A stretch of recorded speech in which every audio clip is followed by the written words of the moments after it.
Assalamualaikum warahmatullahi wabarakatuh. Saya Muhammad Fakih dengan NIM 243666401. Pada video ini, kita akan melanjutkan sistem akademis kita ya. Kali ini kita akan menambahkan modul baru, yaitu modul pembayaran. Di sini ada sekitar 9 prompt utama ya yang saya gunakan. Ini saya simpan ke dalam notepad seperti biasa. Dan juga di sini saya menggunakan Qwen ya sebagai agennya. Nanti bisa dilihat juga untuk deskripsi video ini ya, untuk dokumentasi lainnya. Oke, langsung saja ya. Pada prompt pertama ini, saya meminta Qwen untuk menambahkan modul baru ya, bernama Payment System ke dalam project Fast API kita. Tujuannya adalah untuk hasil yang lebih rapi dan juga tersusun ya. Di sini saya menambahkan beberapa aturan wajib ya,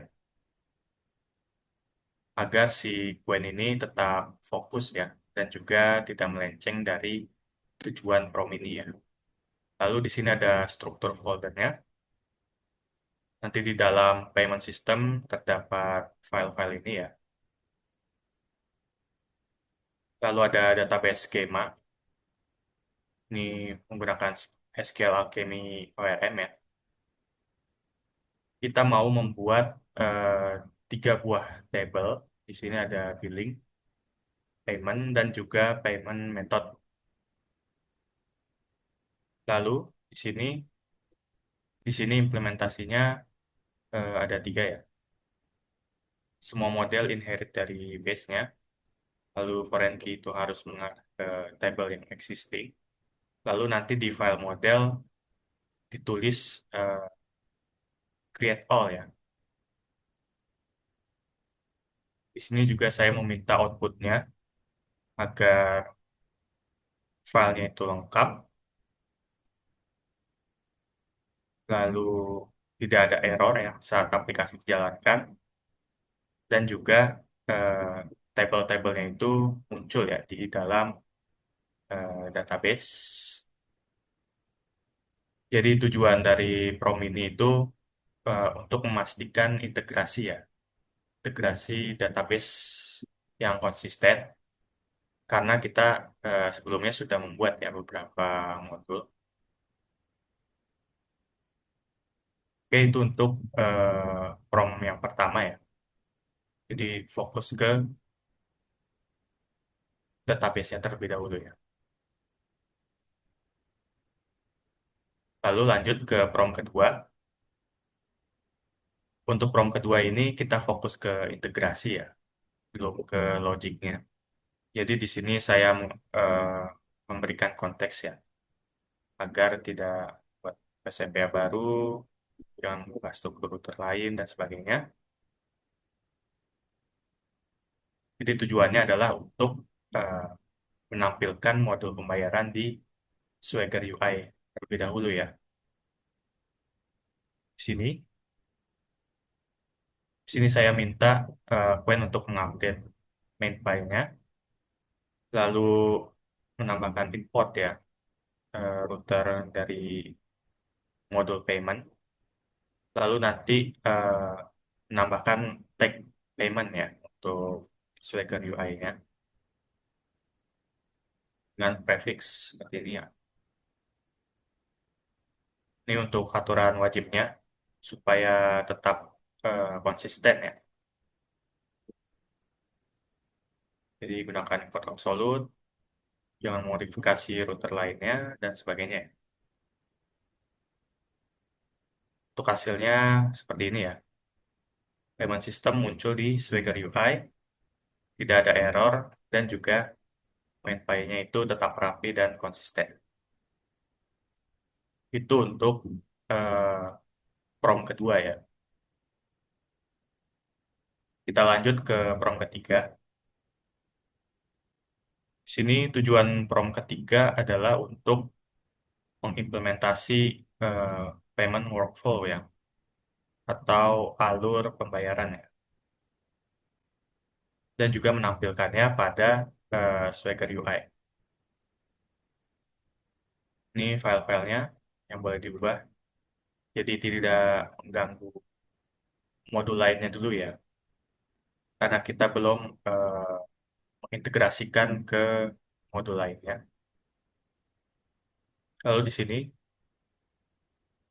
kita mau payment workflow-nya itu perlu ada function ya untuk memproses payment-nya. Untuk logiknya seperti ini ya. Mengambil billing berdasarkan billing ID. Kalau tidak ada 404, lalu tambahkan ke table payment dan juga menambahkan amount ya ke table billing di kolom paid amount. Untuk statusnya, jika paid amount-nya itu 0 ya, maka statusnya unpaid. Kalau kurang dari total amount-nya itu berarti parsial. Kalau lebih atau sama dengan total amount berarti statusnya paid. Lalu di sini ada endpoint untuk manual payment ya. Ini kita menggunakan POS di API Payment Pay. Untuk request body-nya seperti ini. Untuk responnya seperti ini ya. Lalu ada juga endpoint untuk payment webhook ya. Ini simulasi aja. Kita menggunakan POS juga di sini dengan API Payment Webhook. Request body-nya seperti ini. Dengan logic seperti ini ya. Jadi kita verify signaturnya. Selain signatur, kita juga periksa statusnya. Kalau sukses berarti lanjut. Kalau selain dari sukses berarti kita ignore saja. Lalu nanti akan memanggil fungsi dari proses payment yang tadi ya. Ini, panggil lagi.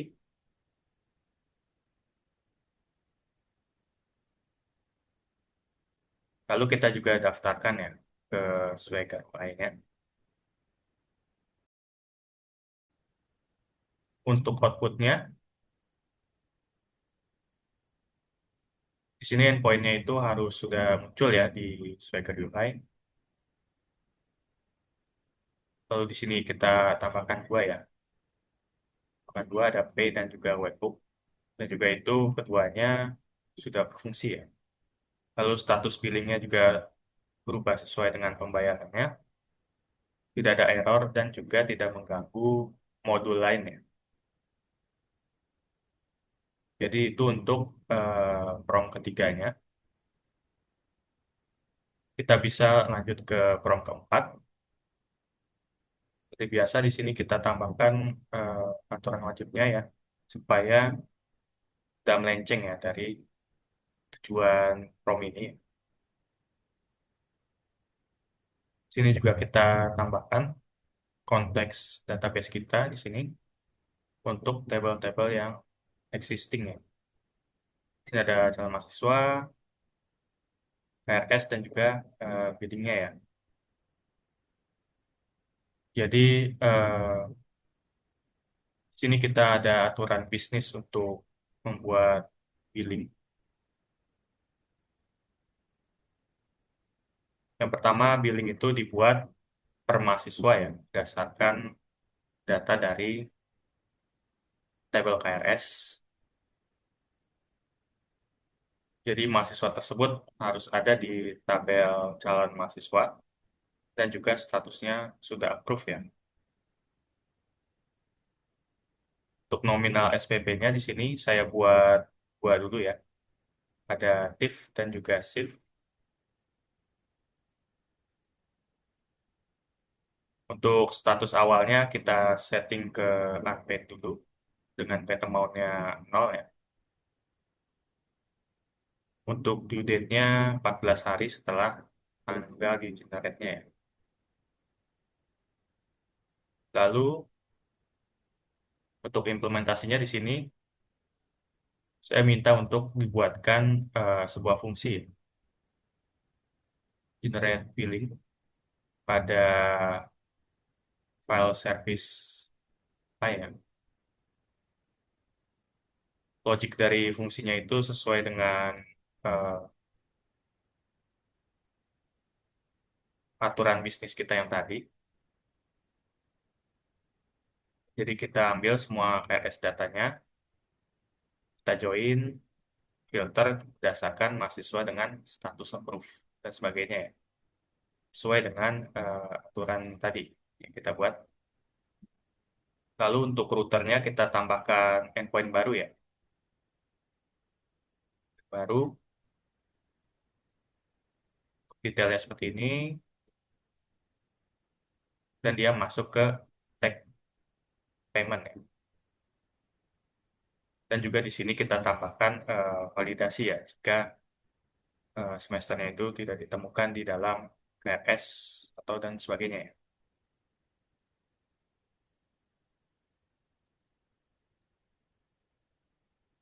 Untuk outputnya, endpoint barunya sudah muncul ya di dalam Swagger UI. Billing hanya bisa dibuat untuk mahasiswa yang statusnya approve, tidak duplikat per semester, tidak error, dan juga dapat disimpan di dalam database ya.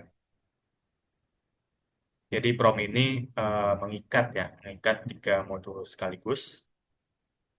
Jadi ada PNB untuk status mahasiswanya, lalu modul KRS ya untuk status semesternya, dan juga payment itu sendiri ya, untuk nantinya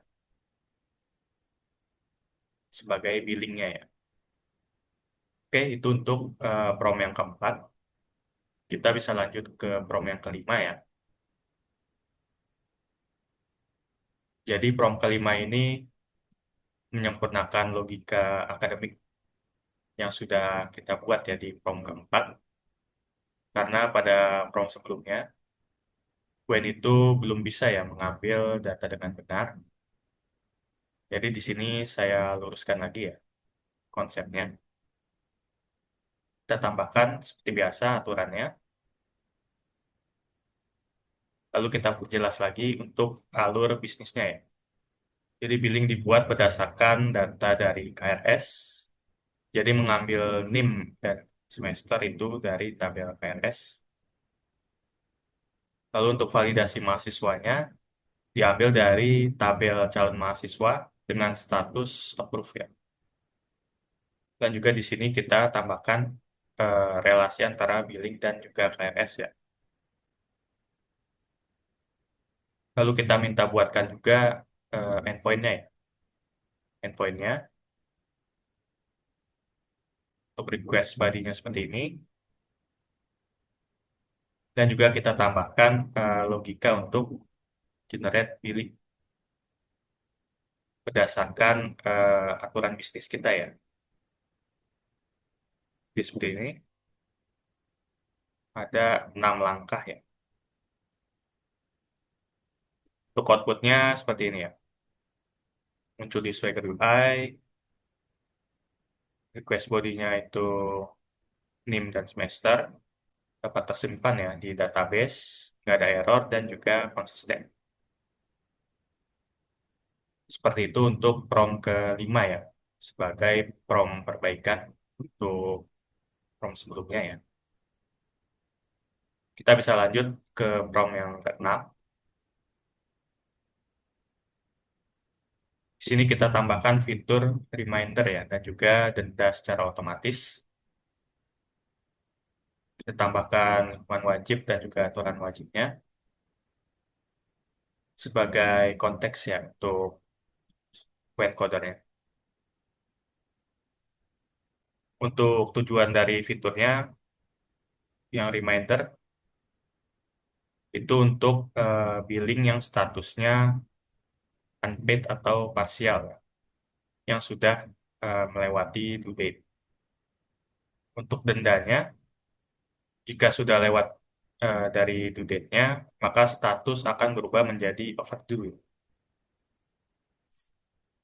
Dan pemberian dendanya adalah 1% dari total amount-nya ya per minggu.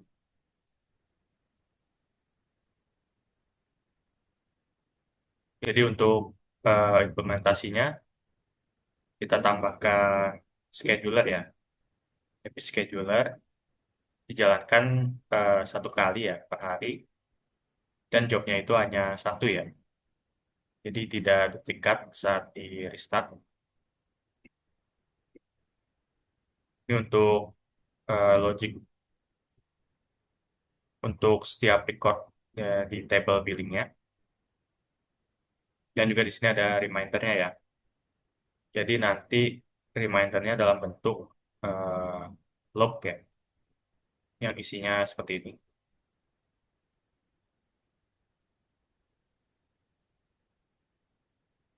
Kita berikan juga struktur filenya dan kita integrasikan juga ya untuk schedulernya ke Fast API.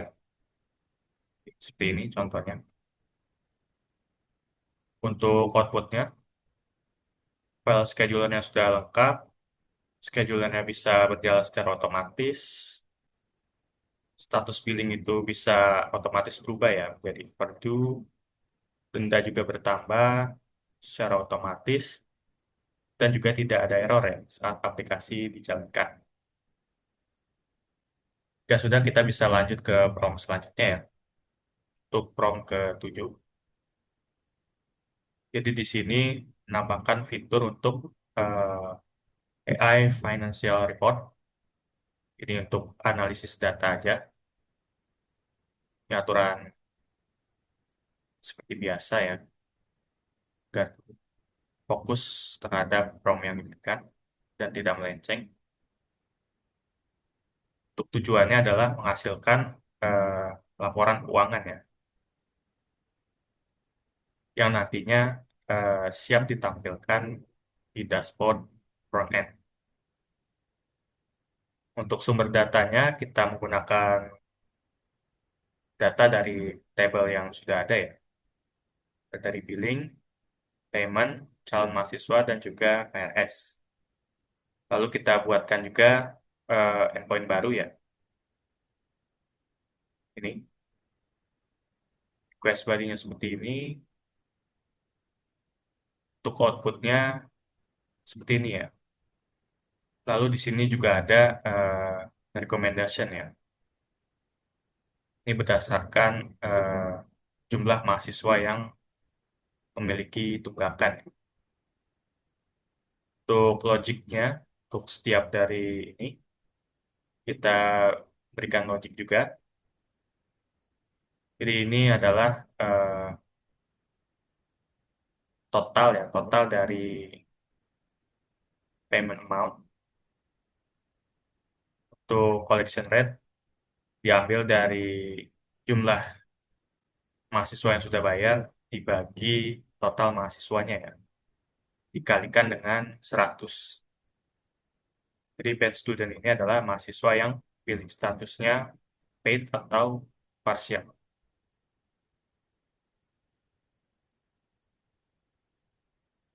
Untuk outstandingnya itu total amount dikurangi dengan paid amount. Dan juga kita limit 10 ya, karena atau 10. Untuk rekomendasi, ini dihitung berdasarkan status yang overdue ya. Jika jumlahnya itu lebih dari 0, maka akan mengirimkan reminder ya ke jumlah siswa dengan tunggakan lebih dari 2 bulan atau sebagainya ya, gantung tunggakan. Jika 0, maka tidak ada tunggakan signifikan. Untuk implementasi teknisnya di sini bisa menambahkan fungsi ya, fungsi di service. Di sini ada generate financial report, lalu menambahkan endpoint juga ya di router, lalu menggunakan pedantic schema ya untuk request dan respon. Untuk outputnya, endpointnya itu sudah muncul ya di Swagger UI. Bisa juga diuji, tidak error, tidak pengaruh ke modul lainnya, dan juga nanti sudah siap dipakai di dashboard frontend. Jadi itu untuk prompt ketujuh ya. Kita siapkan datanya agar bisa ditampilkan di dashboard frontend. Untuk prompt selanjutnya atau prompt ke-8, ini kita tambahkan informasinya ya, informasi pembayaran ke dashboard mahasiswa ya. Seperti biasa di sini kita tambahkan aturan wajibnya. Untuk tujuannya adalah menampilkan tabel tagihan ya di mahasiswa. Jadi di sini setiap billing 1 semester ya. Jadi mahasiswa bisa memiliki banyak billing. Untuk tabel di dashboardnya akan seperti ini ya. Seperti ini. Lalu di sini query database, kita ambil semua data billing, lalu filter berdasarkan NIM-nya ya. Lalu buat data billingnya seperti ini ya.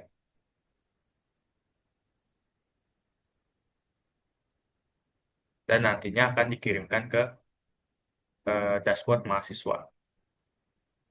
Di sini kita tambahkan juga untuk batasannya. Jadi jangan menghapus konten dashboard yang sudah ada, hanya menambahkan bagian pembayaran dan sebagainya ya. Untuk outputnya seperti ini.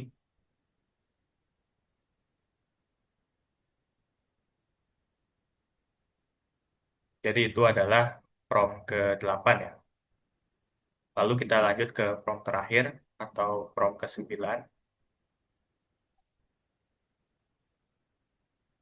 Jadi di prompt ke-9 ini kita tambahkan datanya ke dashboard admin. Seperti biasa kita tambahkan aturannya, lalu kita berikan kondisi sistem saat ini ya. Itu,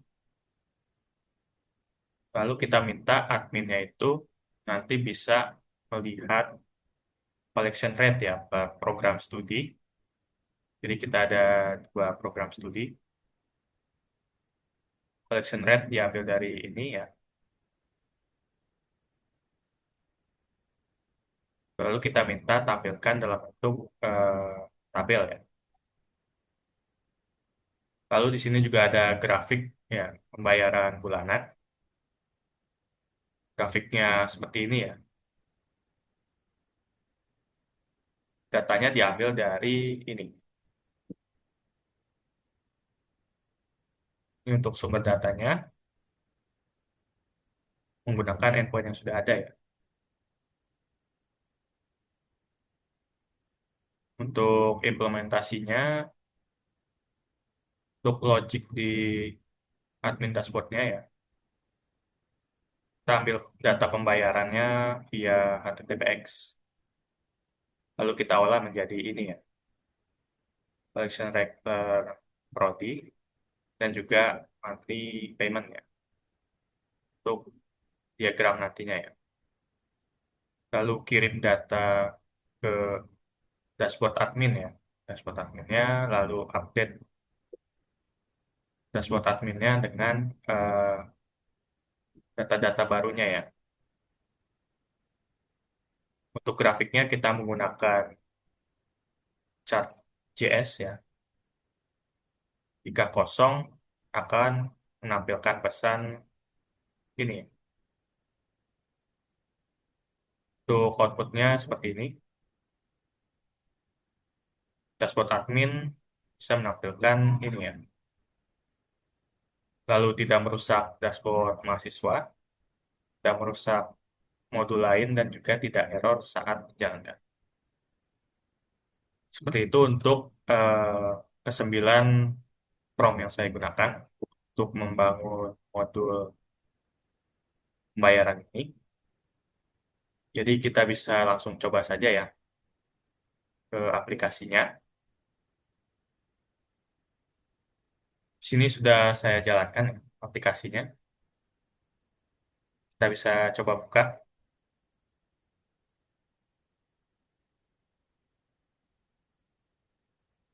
Oke, kita coba ke Swagger UI dulu.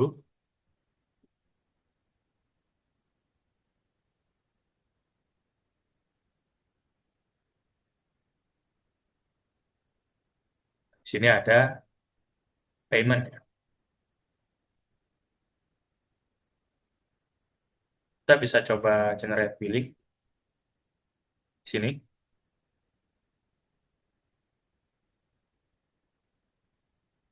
Mungkin kita bisa lihat dulu ya di database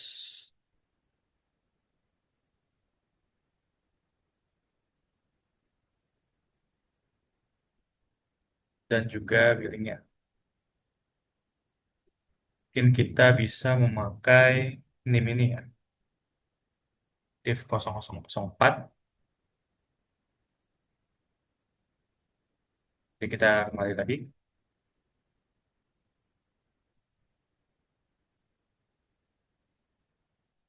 Semesternya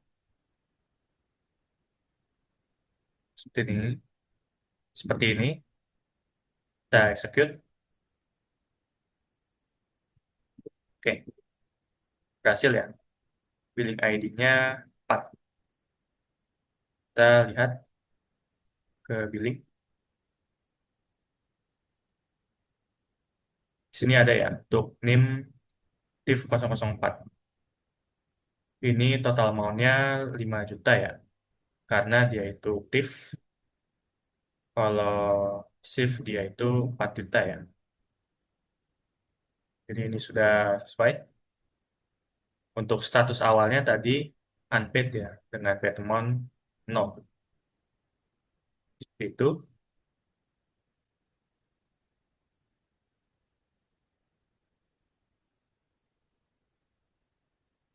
Lalu kita bisa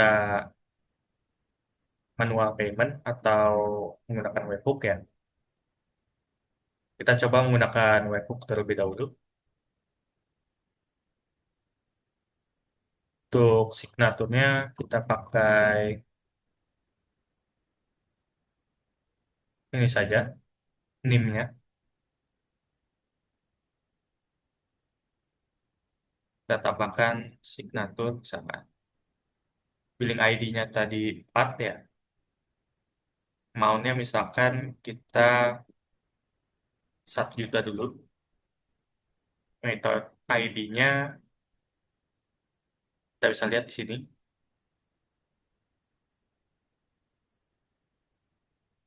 Di payment method ya.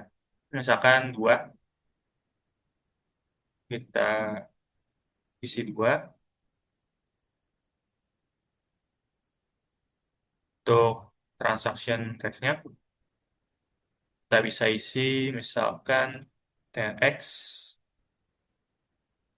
Kita pakai ini saja.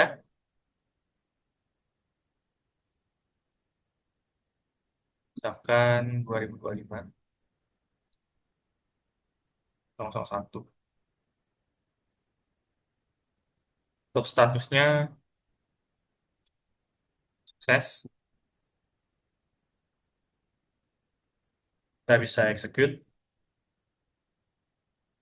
Oke, sudah berhasil ya. Billing statusnya sekarang parsial. Jadi kita balik. Nah, sekarang di billing yang ID-nya 4, ada pay amount-nya 1 juta ya tadi. Statusnya berubah menjadi parsial.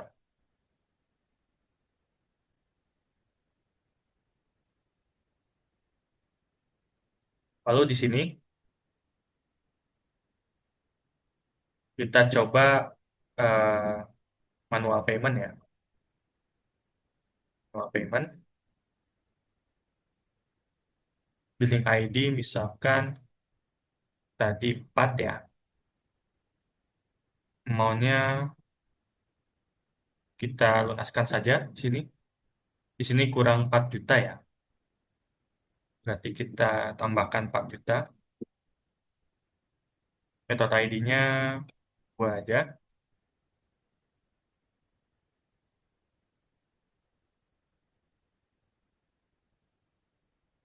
Kita pakai yang sebelumnya.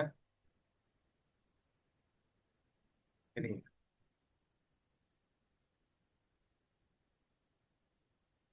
ya, X2 sekarang.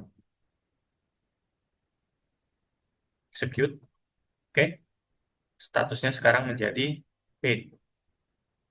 Kita bisa lihat juga. Kita refresh. Nah, ini sudah sama ya. Karena sudah sama, statusnya berubah menjadi paid. Ini kita juga bisa lihat di payment ya. Ini yang billingnya 4, kita bayar 1 juta dan juga 4 juta ya. Dengan metode ID-nya 2. Seperti itu. Berarti sudah berjalan ya dengan baik. Kita kembali lagi.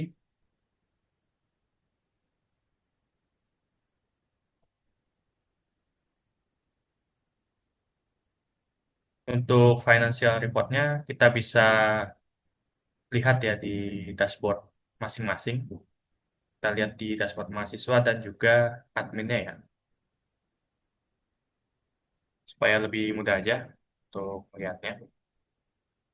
Dan dashboard, kita login sebagai mahasiswa terlebih dahulu ya.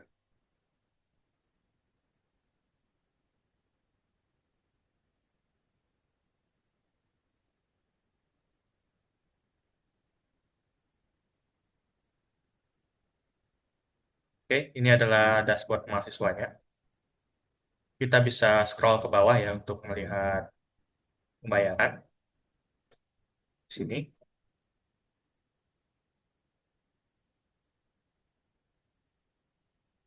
ada informasi pembayaran SPP. Ini sisa tagihannya nol karena sudah dibayar ya. Statusnya oke.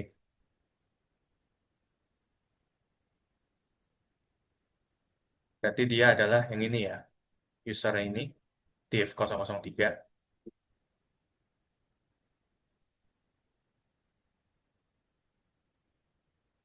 Saya login lagi. Kita kembali ke Swagger UI. Sekarang kita buat billing baru.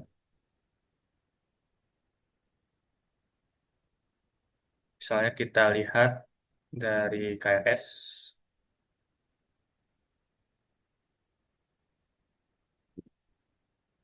Shift 005 ya.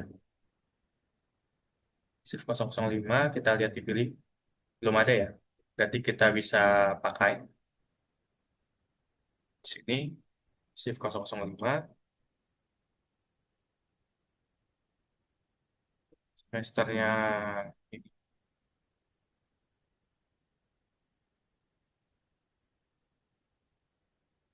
Oke, billing ID-nya 5 ya.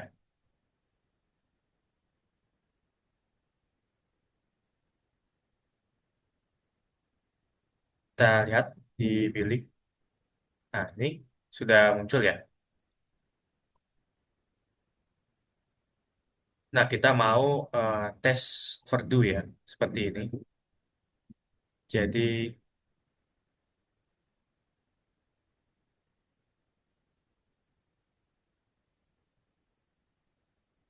kita ubah di sini due date-nya.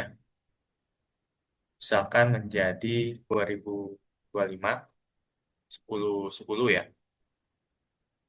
Nah, baik. Kita save dulu sini.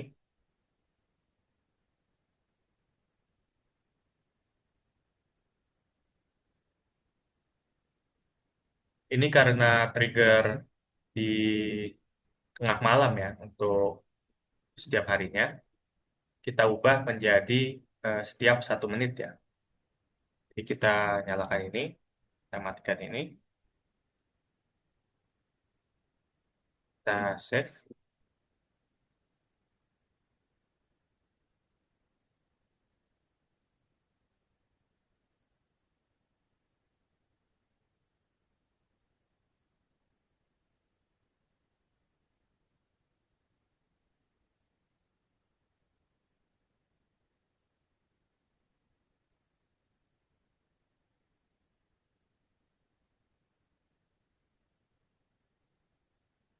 Oke, sudah tertrigger. Kita matikan dulu. Oke, kita lihat sini, kita refresh. Nah, kalau kita baca dari lognya, untuk ini ya, shift 005, dia telat 77 hari. Untuk 7 hari dikenakan denda 1%. Jadi untuk 77 hari sebesar 11% atau 440.000 ya. 40.000 dan juga KRS-nya diblok ya untuk NIM tersebut pada semester ini. Jadi bisa kita lihat statusnya juga berubah jadi overdue, KRS-nya juga berubah menjadi blok ya. Berarti sudah sesuai. Kita bisa masuk ke dashboard admin.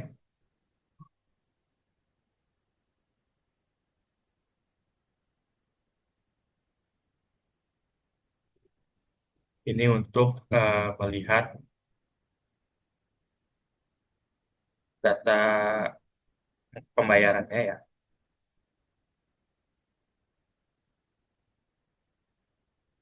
Kita bisa scroll ke bawah untuk melihatnya.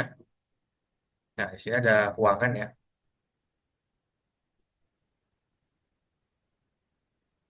Untuk program studi TIF ada dua mahasiswa. Dua-duanya sudah bayar ya. Bisa dilihat sini.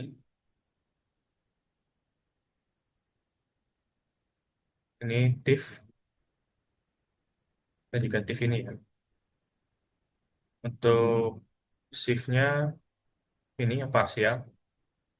Satu, duanya overdue. Collection rate-nya berarti ini 100%, ini 33%. Ini untuk grafik pembayarannya ya.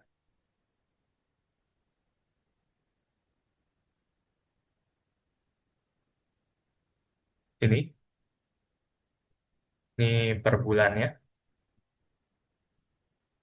Bulan Desember ya, tahun 2025.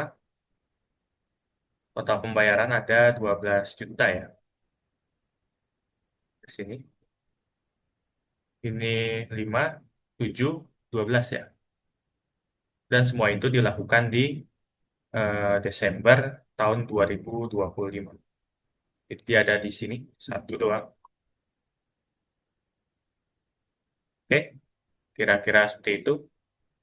Jadi di dashboard admin dan juga mahasiswa juga sudah tampil ya sesuai dengan datanya.